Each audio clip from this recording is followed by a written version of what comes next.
Donc, il faut se poser la question, pouvez-vous, si vous n'êtes pas religieux, bon, bah, ma foi, cette vidéo ne s'adresse pas à vous. Si vous êtes religieux, posez-vous quand même la question. C'est-à-dire que dans mon autre vidéo, hein, j'ai parlé de tout ce qui était santé, écologie. Dieu sait qu'il y a plein d'arguments qui vont contre la consommation de viande et le meurtre des animaux. Mais là, si vous vous intéressez à la religion, je vous rajoute encore de quoi réfléchir aujourd'hui, n'est-ce pas ?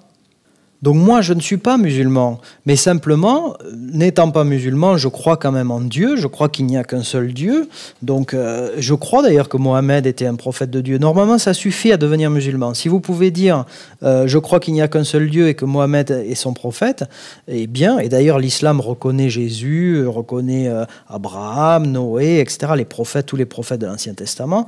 Donc, à partir du moment où vous pouvez dire ça, normalement, ça suffit à pouvoir justifier que vous êtes musulman. Ce qui serait mon cas. Bon, je ne suis pas pratiquant. Mais par contre, j'ai lu beaucoup de livres sur le soufisme. J'ai écouté sur le net, je m'intéresse beaucoup à toutes les vidéos, tous les sermons de Ahmed Didat, par exemple. Je trouve ça passionnant de regarder les rencontres. Parce que quand on vit en Europe, on ne se rend pas bien compte, si vous voulez, que le reste du monde est toujours croyant. N'est-ce pas ? En Europe, on ne croit plus en rien. Mais aller en Asie, par exemple, la première chose qu'on vous demande, c'est « Bonjour, comment tu t'appelles ?» Et la deuxième, c'est « C'est quoi ta religion ?» Et si vous dites que vous n'avez pas de religion, on dit « Hein ?» Donc, vous voyez, on ne perçoit pas ça quand on est européen. Aux États-Unis, ils sont beaucoup plus chrétiens. Bon, après... tout est débattable, hein, mais disons qu'ils sont beaucoup plus quand même, il y a beaucoup plus de croyants aux États-Unis qu'en Europe. Bon, évidemment, j'ai vécu beaucoup moi-même au Moyen-Orient et il y a encore des débats, il y a des réunions, c'est pas tellement des débats, des réunions où on parle, on discute, on récite, on essaie de comprendre le Coran, etc., etc. Vous voyez, donc nous, en Europe, on a totalement perdu tout ça. Mais moi, je trouve passionnant d'écouter, de regarder des vidéos qui sont très longues, hein, qui font parfois des heures et des heures. Vous en avez plein sur Internet, de personnes comme Ahmed Didat ou... tiens, d'ailleurs, ici, il y a eu un débat entre Shorosh et Didat. Est-ce que Jésus est Dieu ? Bon, c'est passionnant de regarder ça quand ça vous intéresse. 4 heures, quand même, une vidéo de 4 heures. Hein. Donc, c'est pas rien. Et vous verrez que c'est très... On n'a jamais vu ça, nous, en Europe. C'est très arbitré et c'est pris très, très, très, très au sérieux, tout ça. Bref, une autre personne que j'apprécie beaucoup, c'est Cher Imran Hossein. Difficile à prononcer pour moi, mais bon, voilà, j'espère que je prononce bien. Il y a des conférences et des prêches, si vous voulez, passionnants sur le net. Il y en a des centaines. Donc voilà, je ne suis pas musulman, mais je m'intéresse beaucoup à toutes ces choses et je respecte tout à fait. Et j'essaye de comprendre, j'essaye de m'intéresser à, comment dirais-je, pas la pensée, pas la logique, mais oui, à la conscience qui sous-tend l'islam, n'est-ce pas ? Ainsi que les autres religions. Donc je vous invite éventuellement, pour pouvoir comprendre, vous faire une idée, eh bien, à vous intéresser à ces choses-là si vous en avez le temps. Donc il faut à présent conclure cette vidéo et en venir là où je voulais en venir. J'hésite à appuyer sur play parce que c'est une vidéo qui montre donc un abattage rituel tel qu'il se passe aujourd'hui. C'est assez sanglant et assez violent. J'ai déjà montré des images sanglantes dans ma vidéo Mangeur de cadavres, mais il y a là quelque chose, je trouve, d'encore plus choquant. Cette vidéo se trouve sur YouTube. Et son titre est « Abattage halal, sacrifice d'un veau ». Pour ceux d'entre vous qui souhaitent la consulter, donc je vous préviens, hein, c'est sanglant. Il y en a une deuxième, vous voyez, qui est sur Dailymotion et qui porte le titre suivant, vous pourrez vous y référer. Encore une fois, personne sensible s'abstenir, mais enfin, quand on dit personne sensible s'abstenir, ça me fait beaucoup rire. Parce que si vous voulez, si c'est pas bon pour vos yeux, pourquoi cela serait-il bon pour votre estomac ? D'accord ? C'est une question. C'est-à-dire, si vous devez faire... Moi, je suis végétarien, je ne mange pas de cette viande de bœuf et ni d'ailleurs des autres viandes. Mais vous, si vous en mangez, vous y participez. Vous y participez très, très, très directement. Ce n'est pas votre main qui tranche la gorge, mais ça va dans votre bouche. Donc, pourquoi devriez-vous fermer les yeux sur ce que vous faites ou sur ce à quoi vous contribuez ? D'accord ? C'est assez violent, hein ? عشان يبقى ما بقاش تقيل معايا، انت خد بالك؟ هي المشكله في شيالته. واخد بالك؟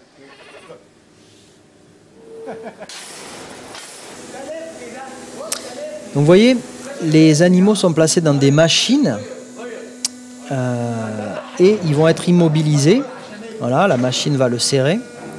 Il est pris par le naseau. Hop, la tête est bloquée. Voilà. Ensuite, la machine retourne la bête pour le mettre la tête en bas. Et son cou va être immobilisé, placé, voilà, en position pour être tranché. Donc je vais arrêter la vidéo avant le tranchage. Okay. Mais encore une fois, je vous invite à la réflexion. Et cette réflexion va conclure cette vidéo. Normalement, l'animal est censé être allongé sur le sol, orienté vers la Mecque, d'accord, et pour le kasher, orienté vers Jérusalem. Bon, donc là déjà l'animal n'est pas sur le sol. D'autre part, il n'est pas censé être attaché. Et d'ailleurs, il y a un hadith qui nous relate que Mohammed, un jour, en croisant un homme qui avait attaché une bête pour l'abattage, lui dit de la détacher. Vous voyez, donc la bête n'est pas censée être entravée. Et pourquoi? Eh bien, c'est ça qui va nous amener à notre conclusion. Parce que si vous voulez, vous êtes censé demander la permission à Allah, donc à Dieu, de prendre cette vie pour vous en nourrir. C'est le seul cas où Dieu vous donne le droit de prendre la vie d'un être vivant, c'est-à-dire qu'il vous autorise à le sacrifier pour vous nourrir, vous, être humain. D'accord ? Ça veut dire que vous faites un choix, vous dites, voilà, je ne peux pas me nourrir, d'après vous, hein, je ne peux pas me nourrir seulement de ce que j'ai sous la main en ce moment, c'est-à-dire des légumes, des fruits, etc. Je décide de prendre la vie d'un animal. Dieu me l'a autorisé, sachant que je suis une créature imparfaite. Dieu me l'a autorisé, à condition que je ne boive pas son sang, donc je vais le vider de son sang, et à condition que la bête soit consciente au moment où je la batte, que je demande la permission à Dieu. Donc d'une certaine manière, ça revient à dire que la bête soit d'accord de se sacrifier pour être votre nourriture. C'est là le vrai sens du sacrifice. D'accord ? C'est-à-dire que c'est la bête qui se sacrifie pour vous nourrir. Je vous rappelle que dans l'islam, les animaux ont une conscience et ils sont des créatures de Dieu tout autant que nous. Donc ce faisant, quand vous le tuez de la sorte avec le consentement et de l'animal lui-même, donc pour ça, il faut commencer par ne pas l'attacher, l'animal. C'est-à-dire que dans le véritable, à mon avis, hein, encore une fois, je vous appelle à réflexion, je vais vous montrer, ça sera la conclusion, je vais vous orienter vers une vidéo qui vous montre le véritable abattage halal. Qu'est-ce qui se passe véritablement? Dans le véritable abattage halal, la bête est consciente, la bête on le prononce sur la bête le nom d'Allah, et la bête est censée se calmer et vous laisser la tuer. D'accord ? Si ça ne se produit pas, si la bête se révolte, se rebelle, elle est censée se lever, elle n'est pas attachée, elle est censée s'enfuir. Mais là, comment voulez-vous, dans ce contexte, elle ne peut pas s'enfuir, la bête, vous ne lui laissez pas le choix. D'accord ? Donc normalement, le fait de les tuer comme ça, ce n'est pas halal, en vérité. Si vous voulez que ce soit halal, il faut que la bête soit consciente, non prisonnière. La bête ne doit pas être prisonnière au moment où vous la tuez. Elle doit avoir l'opportunité de se rebeller et de s'enfuir, ce qui n'est pas le cas ici. Donc moi, ce qui me choque, moi, dans l'abattage aujourd'hui en 2012, hormis le fait qu'on en abat des milliards, d'accord, et qu'à l'époque, on en abattait, c'était un luxe. Hormis le fait que tout semble nous inciter et nous dire qu'un être humain qui évolue, qui progresse, qui se spiritualise, qui va vers Dieu, semblerait attendre vers plus de végétarisme, d'accord ? Au moins une réduction de la consommation de cadavres dans les cas où il n'a vraiment pas le choix, d'accord ? Il faudrait voir dans quel cas on n'a pas le choix, parce que vu les dernières études en date, tout démontre que c'est très mauvais de manger de la viande pour la santé de l'homme, surtout la viande mauvaise d'aujourd'hui, pleine de pesticides, pleine d'antibiotiques, pleine de tout ce que vous voulez. Or, je vous rappelle que l'islam interdit de fumer parce que la santé de l'être humain est quelque chose de sain, d'absolument fondamental dans l'islam. Le corps humain est censé de tout faire pour être en bonne santé. C'est pour ça qu'il est interdit de fumer. D'accord ? Donc, je vous pose la question. Si demain, par exemple, sortent des études scientifiques qui montrent par A plus B, il n'y a pas de débat, que manger de la viande, en tout cas la viande d'aujourd'hui, la viande qu'on produit aujourd'hui, est néfaste, extrêmement néfaste pour la santé. Et que la santé est sacrée dans l'islam, la santé de l'homme. Est-ce que ça ne voudrait pas dire qu'il faudrait peut-être arrêter de manger de la viande? Je pose la question, d'accord? Vous vous doutez de ma réponse, de ce que j'en pense moi, mais je vous laisse libre de faire votre propre opinion là-dessus. Puisqu'on a fait ça dans l'islam pour la cigarette. On a interdit la cigarette pour des raisons de santé. Donc, voilà, je vous pose la question.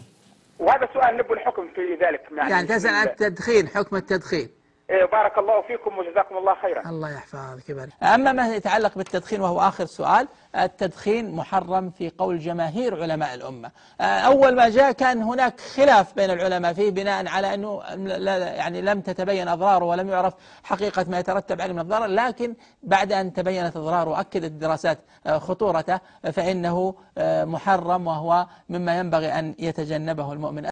Donc pour conclure, je vais vous orienter vers cette chaîne YouTube et ses vidéos du titre Mercy Halal Slaughter Channel. Donc il s'agit d'une démonstration de ce qu'était, en tout cas ce que ces personnes supposent, et je suis d'accord, moi personnellement je suis 100% d'accord avec eux, de ce qu'était le véritable abattage halal. D'accord ?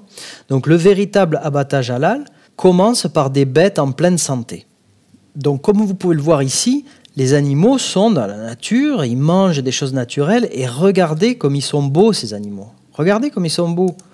Voilà, vous verrez jamais des animaux comme ça élevés en élevage, d'accord ? Or, je vous rappelle une des conditions pour que la viande soit halal, c'est que l'animal ne soit ni mutilé, ni violenté, ni contraint de vivre ou de manger, par exemple, des farines animales, qui est contraire à la façon dont Dieu a prévu que cet animal se nourrisse. Donc, si cela n'est pas respecté, ou si l'animal est mutilé, souvent on leur mutile les cornes, etc., quand ils sont en élevage, parce que sinon ils se font mal les uns les autres, comme ils n'ont rien à faire de la journée, ils finissent par se battre les uns les autres, donc on leur coupe les cornes, etc. Donc, ces animaux-là ne sont pas en pleine santé. Donc vous aurez beau les abattre de façon halal ou cachère, puisque bon, il y a quand même beaucoup de similitudes. L'idée de base est un peu la même. Eh bien, comment pouvez-vous prétendre que cette viande est halal? Voyez-vous? Donc ça commence par des animaux en bonne santé. Ça se voit, ils sont magnifiques ces animaux. D'accord? Et d'un point de vue éthique, vous leur avez donné, ils ont eu une bonne vie. C'est-à-dire que, vous vous rendez compte, dans l'élevage industriel aujourd'hui, ils ont eu une vie de merde, les animaux. Ils ont été enfermés tout le temps, il y en a qui n'ont même pas vu la lumière du jour. Et vous vous rendez compte? C'est-à-dire, même d'un point de vue moral, non seulement on les tue, d'accord ? Mais à l'époque où on les tuait, à l'époque où... Imaginez-vous, que ce soit qui vous voulez, les prophètes des Juifs, imaginez-vous, même Jésus, imaginez-vous Mohamed. Imaginez-les venir dans un élevage industriel aujourd'hui et voir les animaux qui naissent là-dedans, dans ces élevages industriels, qui ne verront jamais autre chose que le métal, des cages et des... Voilà. Qu'est-ce que vous pensez que dirait Jésus? Qu'est-ce que vous pensez que dirait Mohamed? Est-ce que vous pensez, et les prophètes, et qu'est-ce que vous pensez que dirait Abraham, Moïse, etc. Qu'est-ce que vous pensez qu'ils en diraient? Franchement, je vous pose la question. Donc non seulement tous ces animaux, on leur donne une vie pourrie, ils n'ont pas connu la vie, ces animaux. Ils n'ont pas connu l'air frais, ils n'ont pas connu le soleil, la pluie, ils n'ont pas connu tout ça. Non seulement on les prive de tout ça, mais en plus on les bourre de produits chimiques, on essaye de les engraisser un maximum pour qu'ils fassent plus de viande en leur donnant des saloperies à manger, on leur donne des farines animales, etc., des hormones, des antibiotiques, des OGM, et ensuite on les tue. Alors, soit de manière cachère, soit de manière halal, soit de manière pas du tout cachère ni halal, c'est-à-dire conventionnelle. Mais dans les deux cas, ils n'ont pas eu une bonne vie. Donc, qu'est-ce que vous en pensez maintenant que vous y réfléchissez? Ok? Donc, continuons sur la méthode d'abattage rituel halal qui, à mon avis, est la vraie méthode. Donc, soit on prononce la formule simple Allahu Akbar, soit on prononce des formules plus complexes comme ici. Bon, moi, je ne sais pas le dire en arabe, mais au nom de Dieu, en son nom, aucun mal ne peut venir, ni sur la terre, ni dans les cieux. Il est le seul, l'unique, le tout entendant et l'omniscient. D'accord ? Donc c'est la prière, c'est l'invocation qui va être utilisée ici pour le véritable rituel. Je vous laisse voir comment ça se passe et je vais vous commenter la chose. And he's the one that hears and listens, and he is the most knowledgeable. This is really a wonderful prayer. It really is very effective, and I would illustrate the power of it as we go on part 2 also.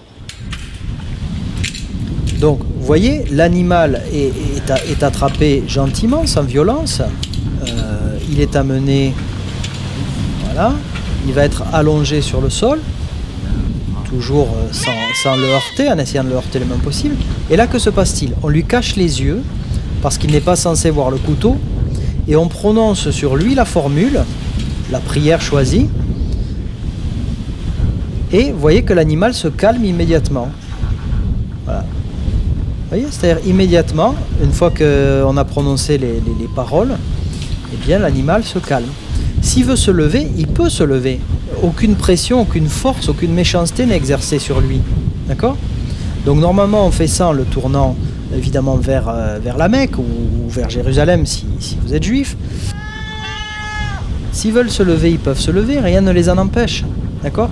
Donc ils sont conscients et d'une certaine manière ça revient à dire, en prononçant les paroles, on demande la permission à Dieu de prendre la vie de l'animal. Comme dans la religion, dans la croyance, on pense que les animaux comprennent cela, d'accord? S'ils se soumettent, d'accord? Je vous rappelle que l'islam, ça veut dire soumission. S'ils se soumettent à cela, s'ils ne se lèvent pas et qu'ils ne s'enfuient pas, parce qu'on leur laisse une chance, ils ne sont pas enfermés dans des machines, comme on le fait nous, n'est-ce pas?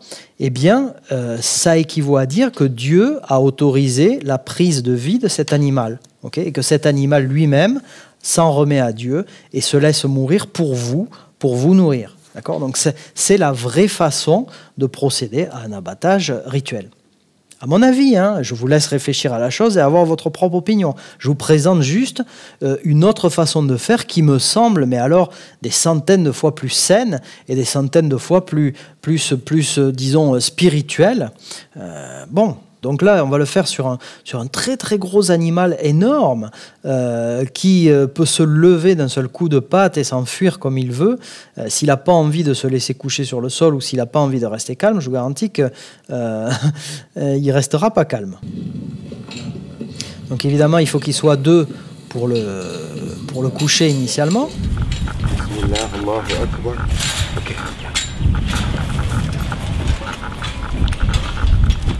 Voilà. Voilà. Donc maintenant, il n'y a plus besoin d'être 2. Bismillah alladhi la yadurru ma'a ismihi shay'un fil ardi wa la fis samaa wa huwa as-sami'ul 'alim. Bismillah Allahu akbar. Bismillah Allahu akbar.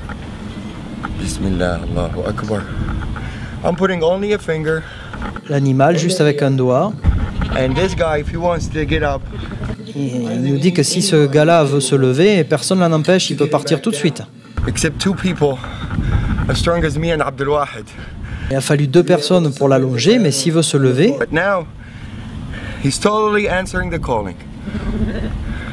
Donc selon la tradition, s'il reste allongé et s'il accepte de se faire sacrifier, c'est qu'il a accepté l'appel, c'est qu'il a accepté le sacrifice et qu'il accepte de revenir à Dieu il se sacrifie pour nourrir un humain. D'accord? C'est l'idée, si vous voulez. On peut être d'accord, on peut ne pas être d'accord avec ça. On peut quand même trouver ça barbare, on peut quand même trouver ça horrible. Moi, personnellement, j'ai fait le choix de ne plus manger de viande. Donc, si vous voulez, je ne cautionne pas ça. Pour moi, effectivement, c'est une imperfection de l'être humain que de manger de la viande. Mais si on doit le faire, si quelqu'un décide de le faire et que ça a été permis par Dieu, il faut le faire selon la manière dont ça a été permis. Eh bien, à mon avis, voilà la bonne manière. He's happy with it. There's no breathing hard, if you know this. Voilà, on nous dit que l'animal n'est pas anxieux, il ne respire pas fort, il est en paix totale, il est en soumission totale.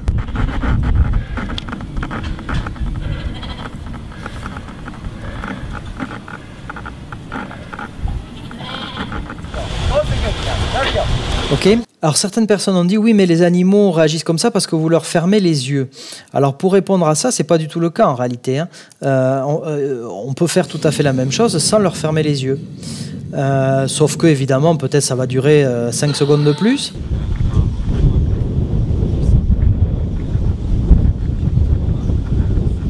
Voilà, donc là on prononce les paroles. Bismillah, Allahu Akbar.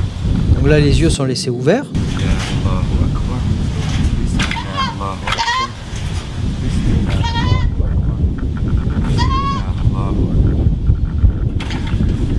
As you notice, some of them, they'd be a little resistant to submit than the other, and it depends on a lot of factors.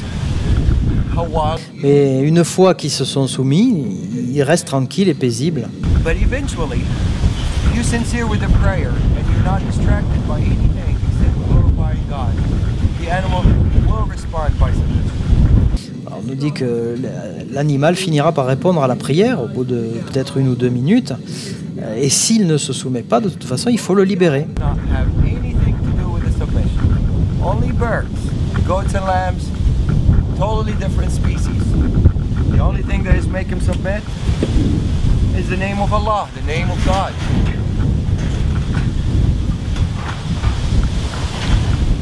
And he is really enjoying it. If you notice, he was nervous a minute ago.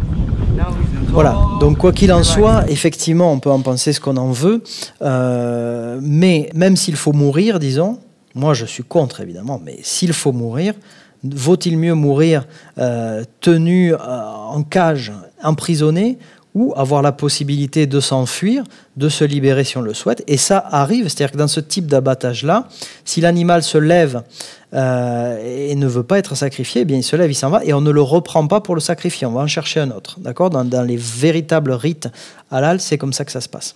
Donc vous voyez, il me semble que c'est quand même, si l'homme pouvait se décider à consommer de la viande avec une beaucoup plus grande modération, qu'on pouvait laisser les bêtes libres de s'enfuir ou pas au moment de l'abattage, d'accepter ou pas l'abattage, et qu'on laissait à ces bêtes-là une belle vie saine, eh bien il me semble que les choses seraient bien différentes alors, de ce qu'elles sont aujourd'hui. Vraiment, vraiment, vraiment différentes, voyez-vous. C'est pourquoi je vous disais, ces rites d'abattage sacrificiel, s'ils étaient bien faits, comme on nous montre là, serait, je pense, bénéfique. Certes, ça obligerait l'homme à manger beaucoup, beaucoup, beaucoup moins de viande qu'aujourd'hui, mais je pense que ça serait bénéfique, sachant que pour moi, personnellement, ce qui serait totalement bénéfique, c'est que l'humanité devienne végétarienne, comme c'est le cas au paradis.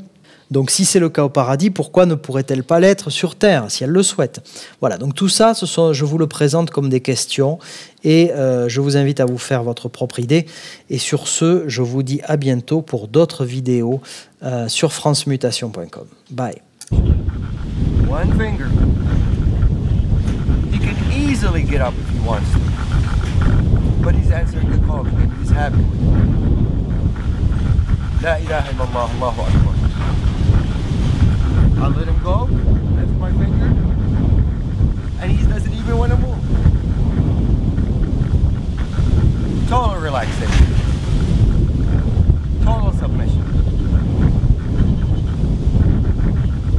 They thrive to answer that call. That's the power of the word.